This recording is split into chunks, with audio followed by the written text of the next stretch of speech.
அனைவருக்கும் வணக்கம். இன்று நாம் வாசிக்க இருப்பது நினைவு அலைகள். நேத்து சுந்தர வடிவேலு அவர்கள் எழுதிய சுயசரிதை நூல் அத்தியாயம் 14 தொடர்ச்சி. அதற்கு முன்பாக இந்த வீடியோவை ஸ்பான்சர் பண்ணுறவங்க பைமோட் இ-காமர்ஸ் பிரைவேட் லிமிடெட், பைமோட் இ-ஷாப்பிங், பைமோட் ஆன்லைன், பைமோட் அப்ளிகேஷன். பைமோட் அப்ளிகேஷன் ப்ளே ஸ்டோர்லையும் ஆப் ஸ்டோர்லையும் கிடைக்குது, நீங்கள் இன்ஸ்டால் பண்ணிக்கலாம். இனி அலைகளுக்குள் செல்வோம். வகுப்புரிமை தீர்மானம். அடுத்த குழுவில் பேசியவர்கள், பொல்லாத பரந்த ஆங்கிலேய ஆட்சியை எதிர்த்து நாம் போராடுகிறோம் என்பதை எப்படி மறக்கலாம்? அதற்கு ஒருமித்த சிந்தனை பலமாவது வேண்டும். ஒற்றுமையே வலிமை என்பதை தியாகிகளாகிய நாமே நினைவுபடுத்திக் கொள்ள வேண்டும். நோயை நான் தேடிக்கொள்ளவில்லை, எனக்கு தெரியாமல் எப்படியோ வந்துவிட்டது, அதை பற்றி கவலைப்படாமல் இதையும் அதையும் சம்பாதிப்பதில் ஈடுபடுவோம் என்று காசநோய்க்காரன் முனைந்தால் எப்படி இருக்கும்? அதை போன்ற நிலைக்கு நாம் தள்ளப்பட்டு விட்டோம். சாதி பிரிவுகளை நாம் ஏற்படுத்தவில்லை. இவற்றை நம் முன்னோர் எப்போது ஏற்படுத்தினார்கள் என்பவை முக்கியமல்ல. பயபக்தியோடு அதை எல்லோரும் ஏற்றுக்கொண்ட காலம் வரையில் சரி. இப்போது பலரும் குமுறுகிறார்களே. இந்த நிலையிலே எல்லோருமாக சேர்ந்து ஒரே அணியாக இருந்து வெள்ளைக்காராட்சியை விரட்டுவதற்கு சாதி வேற்றுமை அல்லவா தடையாக இருக்கிறது? சாதி ஒழிப்பு 5-10 ஆண்டுகளில் வெற்றி பெறாது.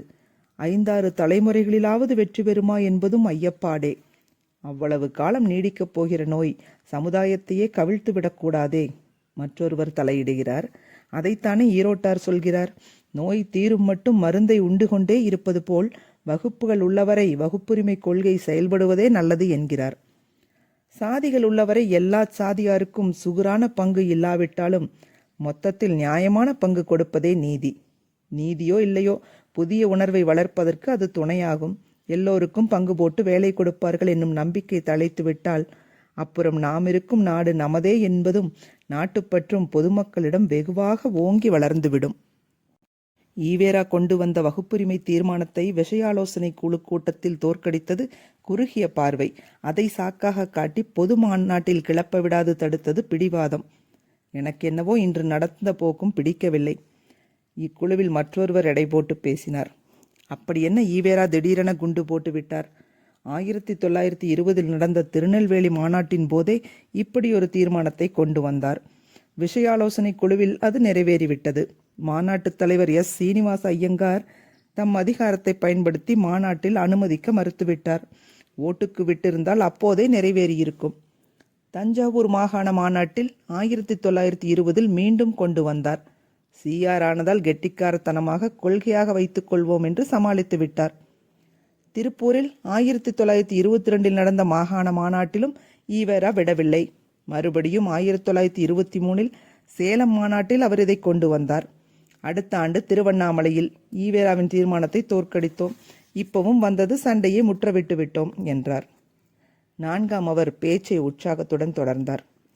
எனக்கு திருவண்ணாமலை மாநாட்டில் ஈவேரா ஆற்றிய தலைமை உரையின் சிறு பகுதி மனப்பாடம் செய்தது போல் நினைவில் இருக்கிறது. ஒரு மதத்தைச் சேர்ந்த இவர்களுக்குள், பிராமணர் அல்லாதவருக்குள் வேற்றுமை உணர்வு தோன்றுவானேன்? வேற்றுமைக்கு அடிப்படையான காரணங்கள் இருத்தல் வேண்டும்.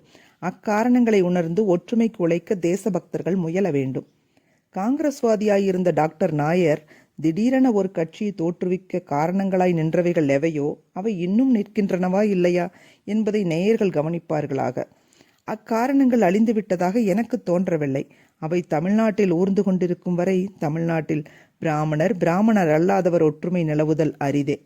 தேச சேவையில் ஈடுபட்டு தமிழ்நாடு காங்கிரஸில் காரியதரிசியாகவும் தலைவராகவும் இருந்து பெற்ற அனுபவத்தை ஆதாரமாக கொண்டே நான் இங்கே பேசுகிறேன் என்று ஈவேரா பேசினது இன்னும் காதுகளில் ஒலித்து கொண்டிருக்கிறது.